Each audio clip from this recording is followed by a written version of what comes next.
उभारली आणि त्याच्या माध्यमातून त्या गावामध्ये असणारा आत्महत्येचा दर त्यांनी कमी केला।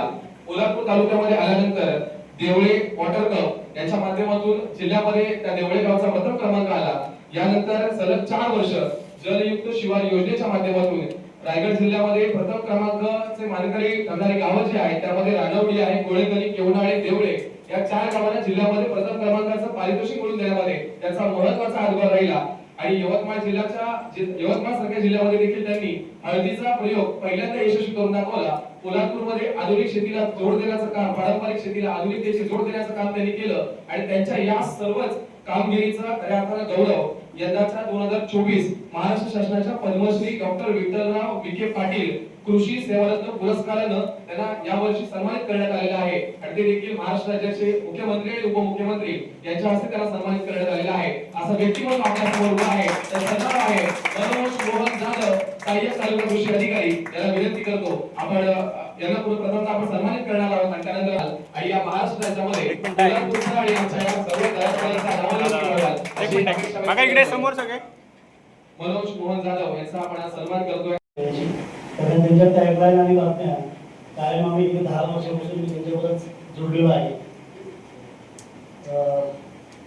खरं तर आज पुरस्काराच्या निमित्ताने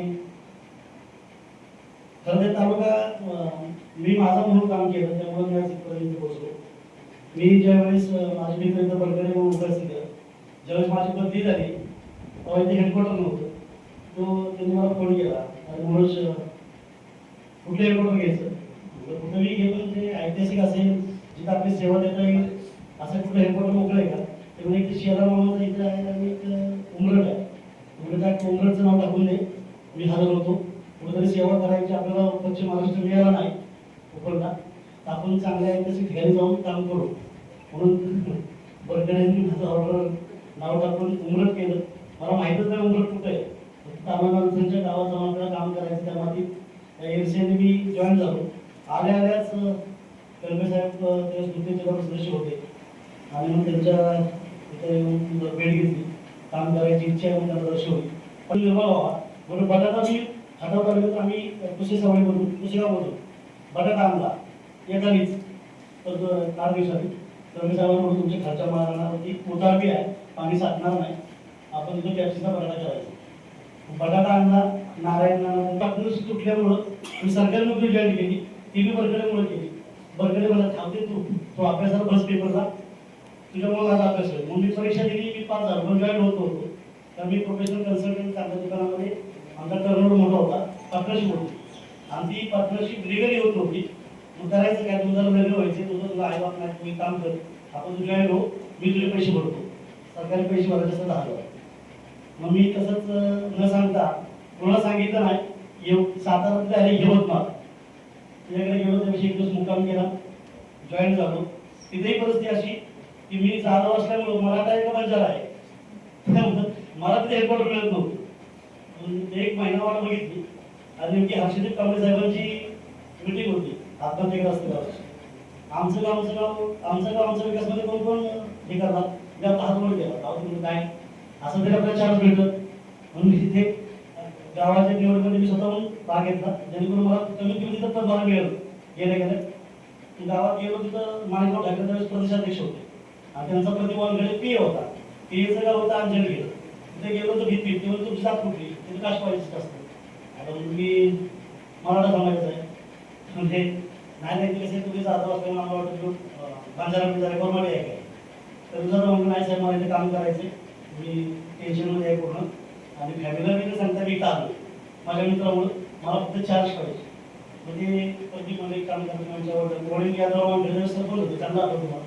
आणि तो दिवस माझ्या आयुष्यातला पहिल्याच दिवशी जॉईन झालो कसा तरी तिथं आणि मग ती सुरुवात केल्यानंतर मी परत माझ्या आयुष्यात दिवस टाकला नाही, कारण माझं जे प्रोफेशनल नॉलेज होतं मी वॉटर सोल्युबल सीड्स आणि ज्यावेळेस जॉईन झालो त्यावेळेस काहीच नव्हतं। जॉईन त्यावेळेस मला माझी बदली सुद्धा विशेष बदली केली त्यावेळेस अर्जुन पाटील साहेबांनी विशेष की माझं पहिली बदली की ज्याची सेवक कालावधीत बदली करून लागली की त्याला मला बारामतीत पाहिजे होतं। बारामतीच्या लोकांना मी बारामतीत हवं होतो, तर तिथे डाळिंब बागेचं मोठे प्रमाण होतं, पण ओपनची जागा असल्यामुळे बदली झाली, पण आयुक्त ऑफिस काय सोडत नव्हतं। परंतु एक विशेष मी ज्यावेळेस अंजन खेळचा चार्ज सोडला 51 एकर संत्रा 8 कोटीचे जवळ 1 कोटी लिटरचे आज शेतकरी मागं फिरून बघितलं तर एवढा मोठा विकास होता आणि गाव सुद्धा सोडायला तयार नव्हतं.